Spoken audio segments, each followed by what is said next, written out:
give us a general feeling about this exhibition. I mean, how do you feel about it? What do you expect out of it? About 15 years ago, I had my breasts reduced. I had them made so much smaller because they were growing and they wouldn't stop growing. And I was so self-conscious of it.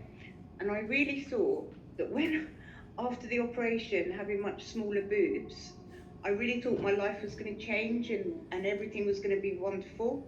And actually it wasn't. It was still exactly the same, except people kept saying to me, you look well, you look happy, you've got a good smile. And I think it's going to be the same with this show. Part of me thinks it's going to be life-changing for me and change everything for me and like a major leap in my career and everything. But I think it will probably be much the same as when I had my breasts reduced. I think it will be like I'll just look happier and have less weight to carry and I'll have a better smile.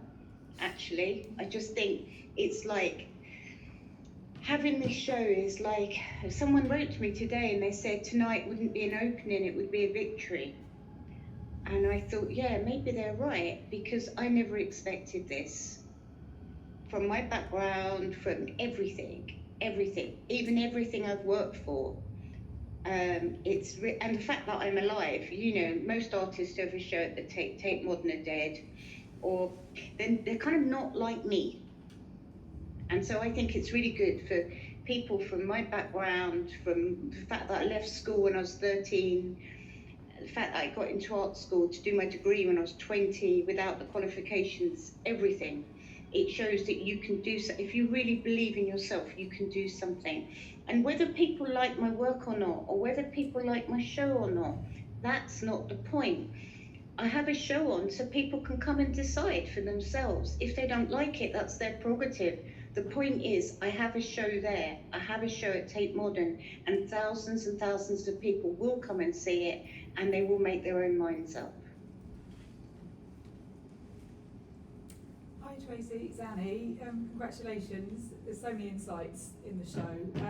I just wondered if I could ask you a bit about showing at Tate Modern as opposed to Tate Britain. I mean, there's many both British artists show at Tate Britain. Did you have a preference for Tate Modern?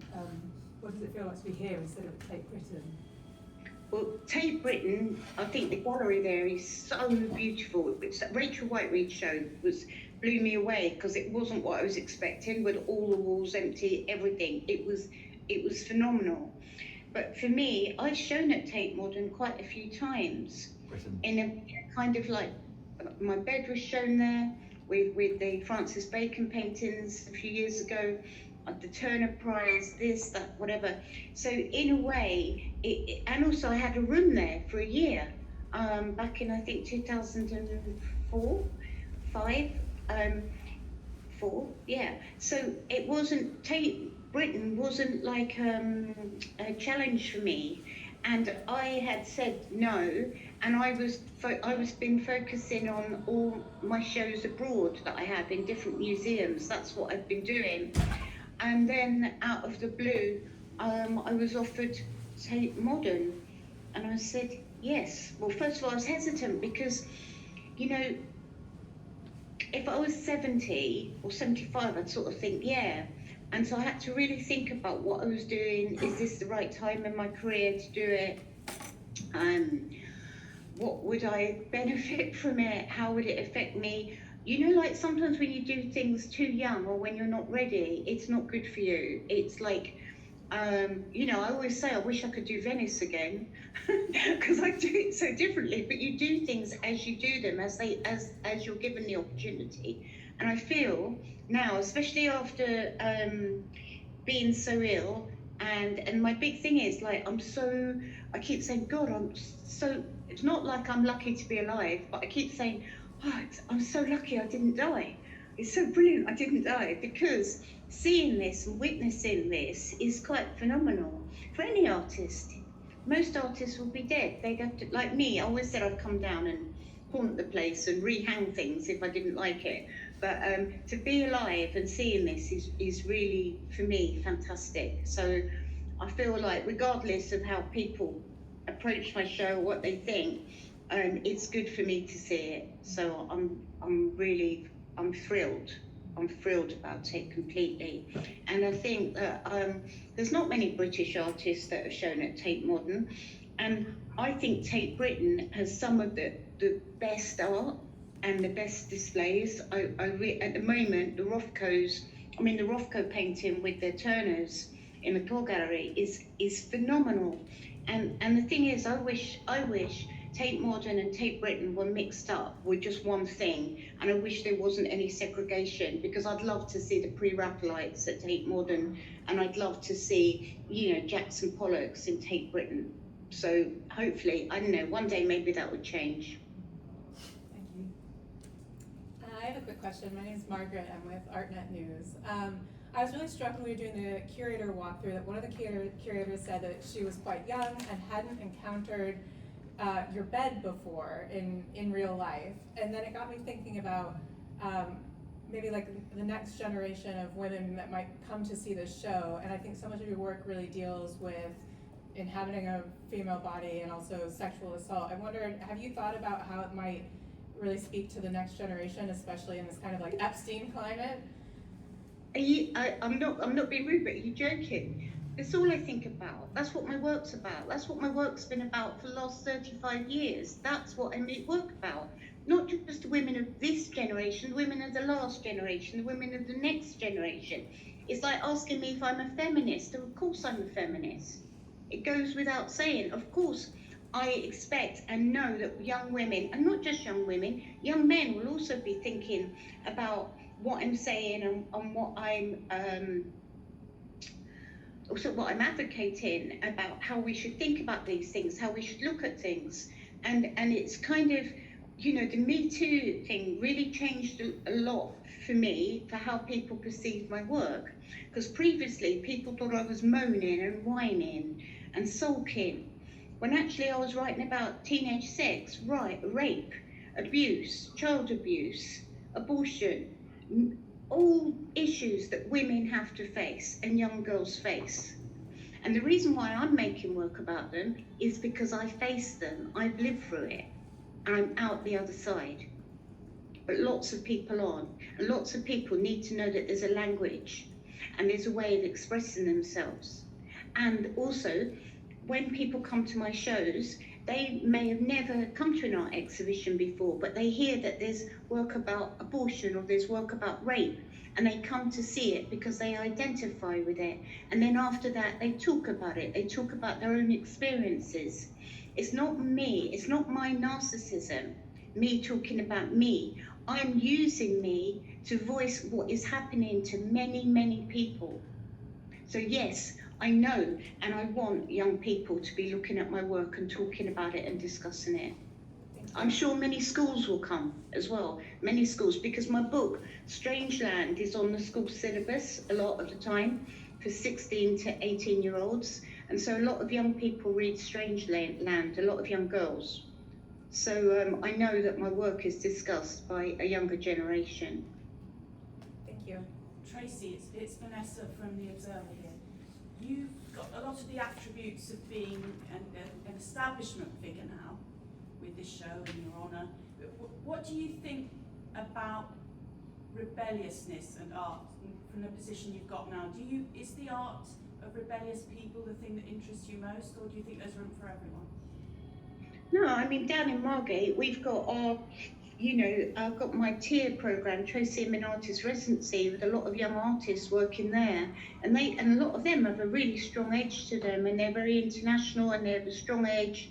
And also we have our performance artist programme where it's really radical. There's very radical art taking place in the performance art programme that I do there. So even if I can't really, throw it out, I'm 62, I don't really want to throw myself around naked, or scream at the top of my voice anymore. I just want to do my work and actually just hang it on the wall. There's still a side of me which facilitates radical thinking, especially within art. There's still a side of me that really encourages people with freedom of thought, freedom of speech, and art is to me one of the most important things at the moment to for people to promote freedom of thought, expression. I mean, I don't have to say it, but we all see what's going on at the moment. So I'm very, I'm not radical at all, but I mean, I don't know. I think there's still elements of the show that are. You just got to look for them. Read. Just building on from that, Tracey. I was speaking to the curator Maria, and she was saying that your work was like the first that she recognised as a working class artist, and it gave her. Can I say something?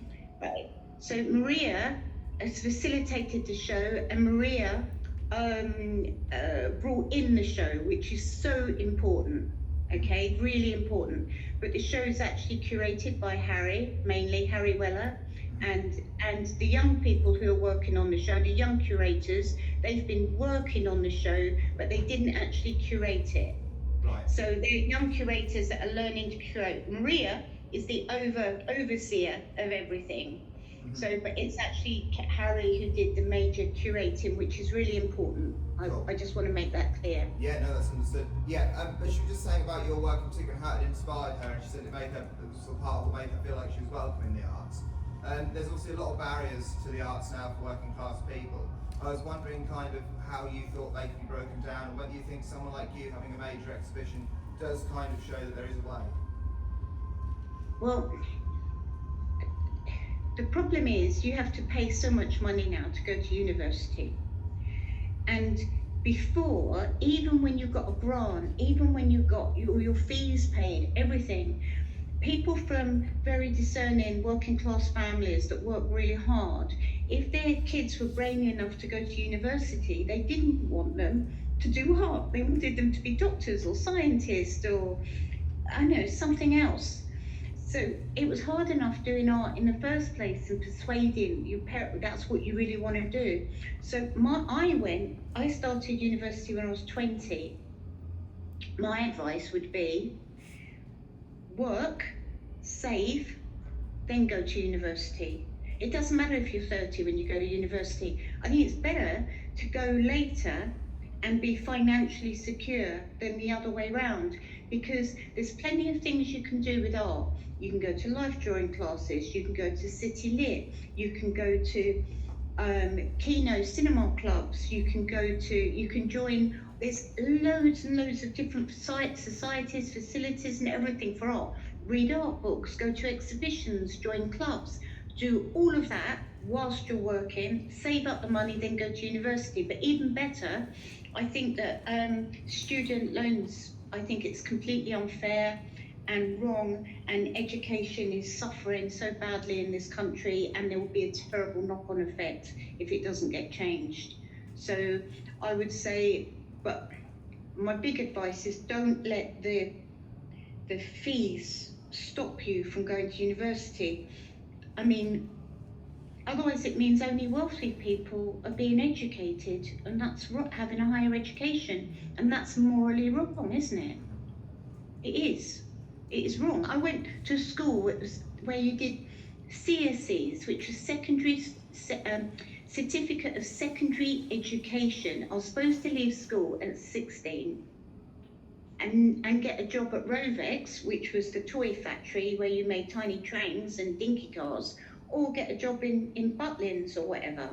And I took the Butlins, and I was doing washing up pots, big pots.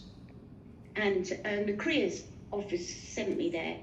And when I started cleaning these big pots, after about half an hour, took the gloves off, and I said to the guy, I finished. He goes, no, you haven't. There's a load more coming. You don't finish till whatever time. I said, no, I finished. Took my gloves off, slapped them down, and walked out. And I went back to the careers office and I said, I want to go to university. And they said, you can't. I said, I will. And I wrote to do a foundation course. I lied about having O-levels and A-levels. I got an interview on my portfolio and I got in. But then I had to tell them the truth that I didn't have any O-levels and A-levels. But nevertheless, I got in, and I did actually manage to find a way to get to university.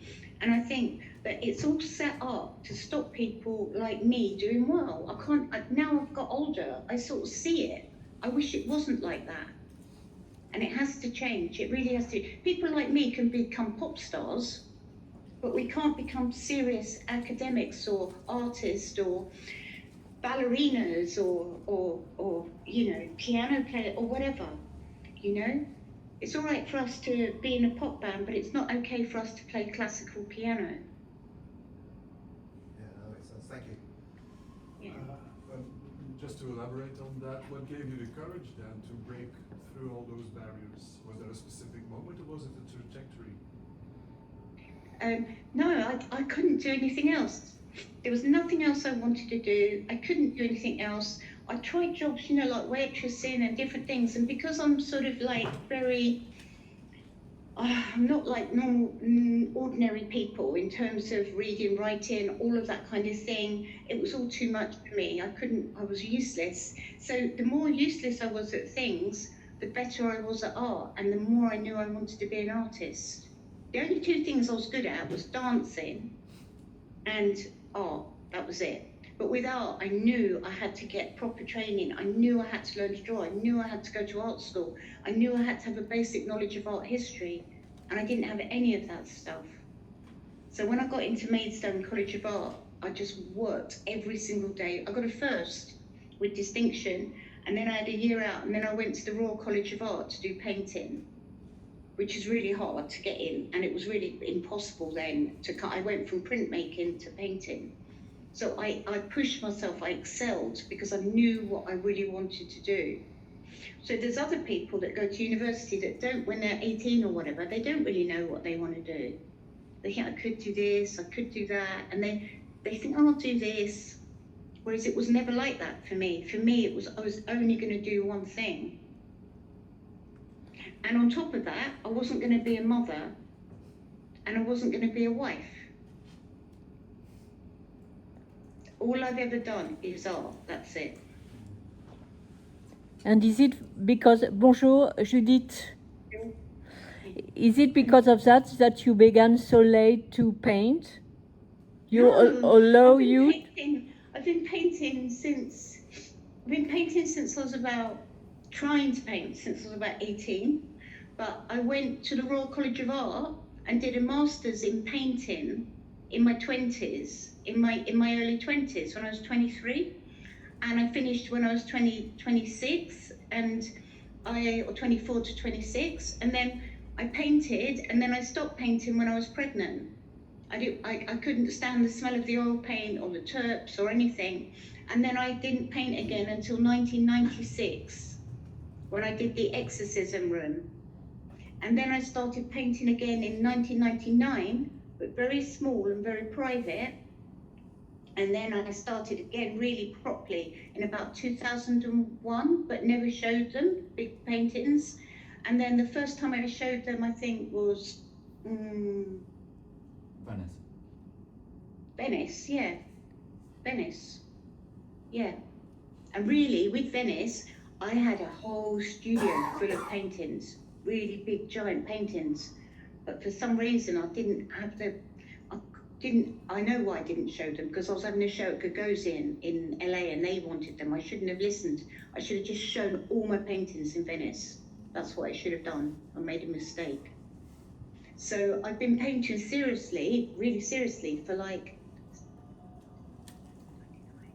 30 years, and showing them for 20 years. But it became very important now. No, I think you look at a young artist who's 20 years younger than me and you'll take them seriously as a painter because they've been painting for 9 years. But I've been painting for all my life. I did a master's in painting at the Royal College of Art, oil painting. It's just that I stopped. I stopped in the 90s because a number of different reasons. One is because of being pregnant, and then the other one was because in the 90s, if you were a really sort of expressionist, figurative painter, it was difficult for Baslitz, it was difficult for Kiefer, it was difficult for Marlene Dumas, it was difficult for many artists that worked in that vein. So it didn't matter that I didn't paint. I carried on working. I made the blankets. I made films. But it was always the same subject. It was always about expressing how I was feeling about issues to do with myself or to do with life or living. Hi, Tracey. I'm Judith from local Italy. I wanted to ask you, as you mentioned Epstein and feminism and your activism, can I ask you what's your opinion about what's going on in this country, about former Prince Andrew and other arrests, scandal after scandal?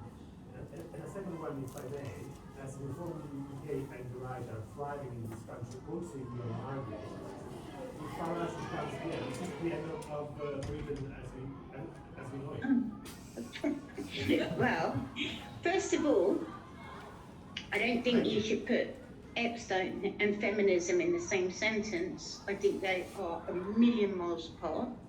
And the next thing, my main problem with all of the Epstein stuff is that people will start to think that it's over there, it's a long way away, it's the rich, it's the celebrated, it's the powerful that are doing these things, and it's not, is it? I mean, look, it's what I'm reading at the moment.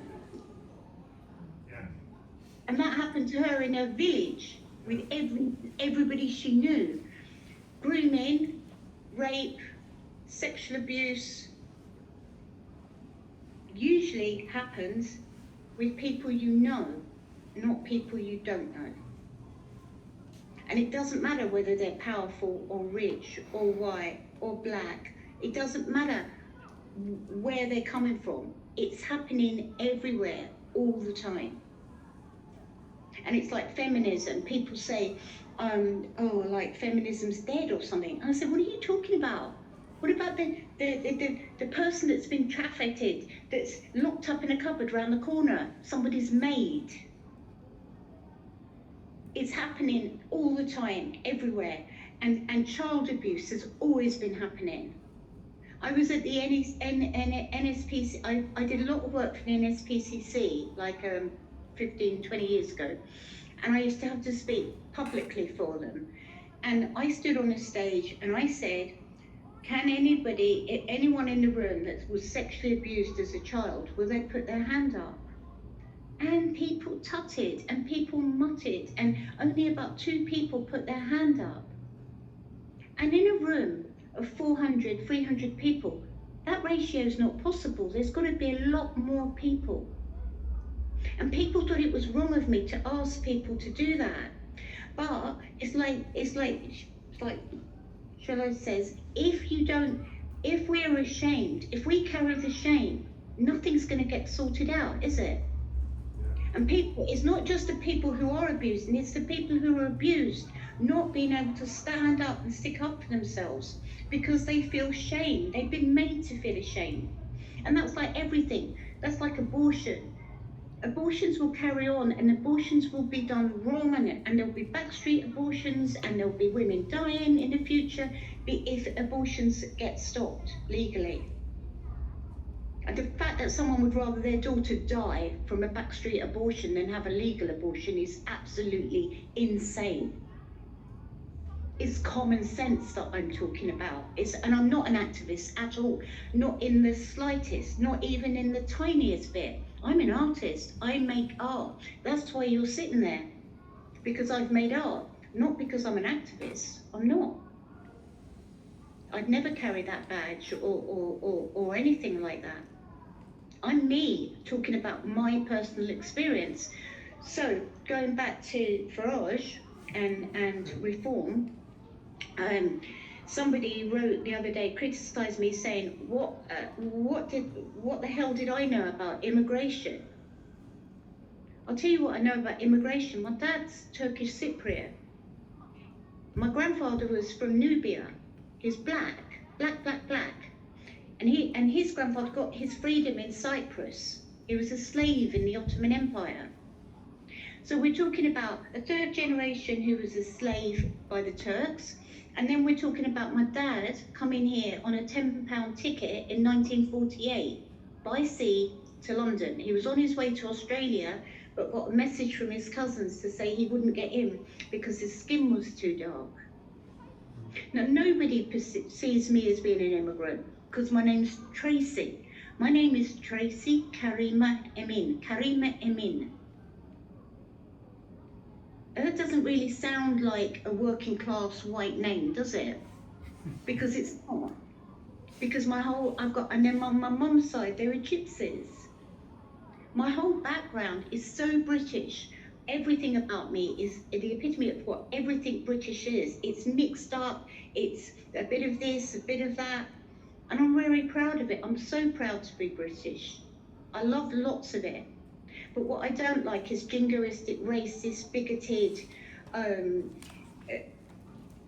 behaviour that divides our country.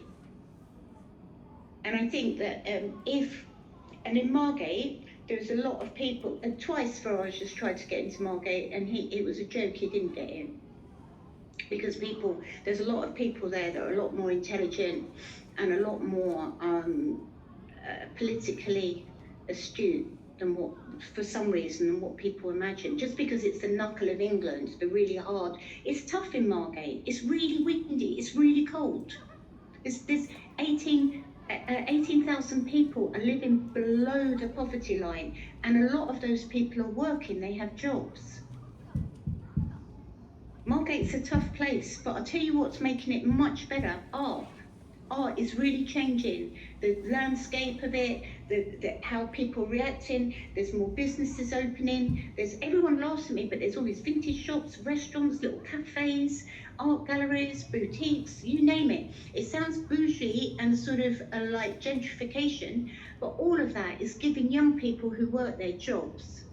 We've opened a trainee cafe where people train and learn everything about food and culinary and everything, from where it's grown to where it ends up on your plate. And I think they've actually got 30 people into full-time employment now. And this is people, long-time young unemployed, refugees, people with learning difficulties. I'm not just saying something's got to be done. I'm actually doing it. And if more people did something, the country would be better. We'd be in a better place. And then people like Reform wouldn't have such a big loud voice, would they? Because people wouldn't listen to them. Can I ask, this is obviously a prestigious exhibition. Another prestigious post you have is at the British Museum. For obvious reasons, I guess, that you've not been able to go to many of the trustee meetings. So I guess my question would be, I have been able to go to trustee meetings. I have. You went in March 24, but nothing else up until March 25. No. Yes, I have been. I was on the committee for the architecture. So I was at all the architecture committee meetings, which were quite a lot. Went to a trustee meeting in the autumn. Okay. But the question. I missed a couple, and I had sepsis, and I was really seriously ill. I missed one then. I had another one. I was actually out. I was having a show in America at Yale, I think, so I missed that one, which I'm allowed to miss some. That's why there's so many trustees, to make sure there's always enough there for the meetings. But carry on with your question. Yeah, sorry, it wasn't a criticism of not going to the meetings at all. The question was about what you hope to achieve with the museum through your role. I hope it changes. I think the British Museum is such a fantastic museum in lots of ways, but it's got this terrible colonial past, and this, it's really got to change and move into the 21st century. It really has to, and fast. And Nick Cunliffe, who's the new director there, he's pushing it. There's a number of new trustees, and our aim is to actually get it into gear into the 21st century. But it's hard. It's a battle with certain things and certain issues, which I'm not allowed to talk about. But I think that this is interesting. I think it's 51% of the artifacts at the British Museum are British. They're actually British. They're not owned by Britain. They're British. They were found in Britain. So whether or not it's an old Roman shield or some beautiful Saxon crown or whatever, it's pretty amazing that there's that percentage of stuff at the British Museum is British. And it's called the British Museum because it was the first museum ever to show artifacts that people could go and look at. And it was in Britain, in London. It was in a sort of stately home in the middle of an orchard in Bloomsbury. So it's quite incredible to see how much it's grown. So rather than everybody slagging it off and trying to get it closed down, why don't we just try and make it a better place and make it more ethical and make it stronger? And it's got thousands of it's near where I live. The queues, school kids, everything, and it's free. It's amazing. It's an educational establishment. And we should find a way to make it work for everybody and not just keep deriding it. How do you make it more ethical? How many paintings in the National Gallery, for example, how did they get there? Where did they come from? How did they get there? Any museum in the world, why don't we start questioning where all those artifacts come from? And you'll find all of them have mysterious stories, most of them. Just to say, But 50% of the British ones were dug up in our soil. So there you go. there's 2 more questions. Tracey, can I just ask if your approach to art has changed in your kind of second life? Do you feel more urgency, or are you more aware of your own sort of mortality, having come that close to dying? By the way, I didn't come close to dying like a near collision. I was told that I was probably going to have 6 months to live, and then if the surgery worked, I probably wasn't going to have more than 1.5 years, and I'm still here 5.5 years later with 0 sign of cancer. So I'm so happy about that. It's brilliant. So I live in a sort of kind of bubble of like a survivor thing. And all I know is while I'm here now, I've got to make the most of every moment, and I've got to like enjoy my painting, enjoy my life. I've got to be as bold and as honest as possible. I always have been, but I think before I was kind of a bit slippery with stuff, and now there's going to be none of that. What you see is what you get. What you see is what you get with my art, and it's going to be the same with me too. I'm not afraid. I wasn't afraid of dying. So I'm more afraid of living. So I've got to get used to it and enjoy it a lot more. Final question. Yeah, question. You mentioned the British Museum being free to all. Do you think that it's important that places like Tate and the British Museum stay free entry for everyone? Well, I went to Tate. I was 22 when I first went to Tate. It's in Pimlico, well, Vauxhall, on the Millbank, and I didn't know where it was. I didn't know how to get there, and I was 22 when I first went, and it was really lucky it was free, because if I'd had to pay to get in, that would have been a double blow, wouldn't it? A lot of people are taken to museums when they're younger, but people like me weren't. We had to find our own way. So I think as long as it stays free, it's better for everybody. But I would also say, if you're someone like me, you should join a membership for every museum you go to. Or you should put in, just tap and make a donation every time you go there. And that would make a hell of a difference. I think we're so lucky in this country, most people don't realise what we've got. And I think if people were made to realise how amazing art is, and our museums and all our facilities that we have, I think people would be happy to pay something. So I think the donation box shouldn't just be asking for a donation. I think people should feel really happy to give something.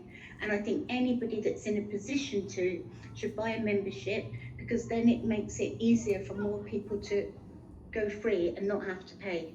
The longer we don't have to pay, I think it's better.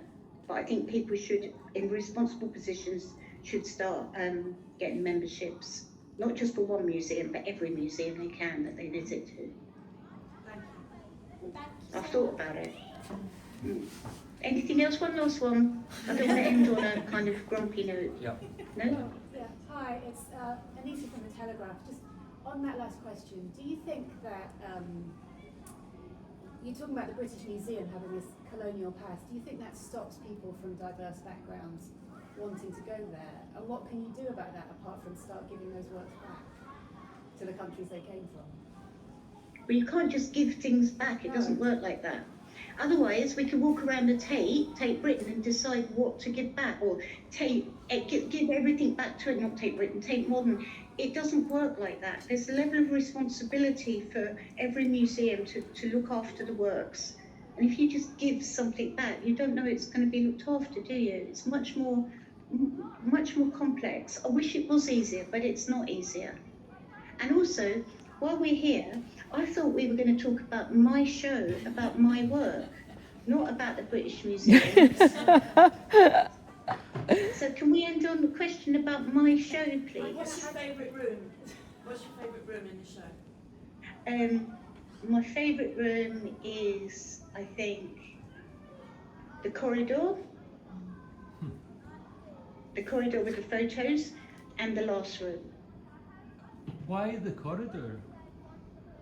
Because that was the only bit that was my idea, with the curatorial part of the show. And the title. That's the only credit I can take for the whole show, so that's fine. No, seriously, I think the last room with all the standing figures and the death mask, which Harry put together, and that was a complete shock for me.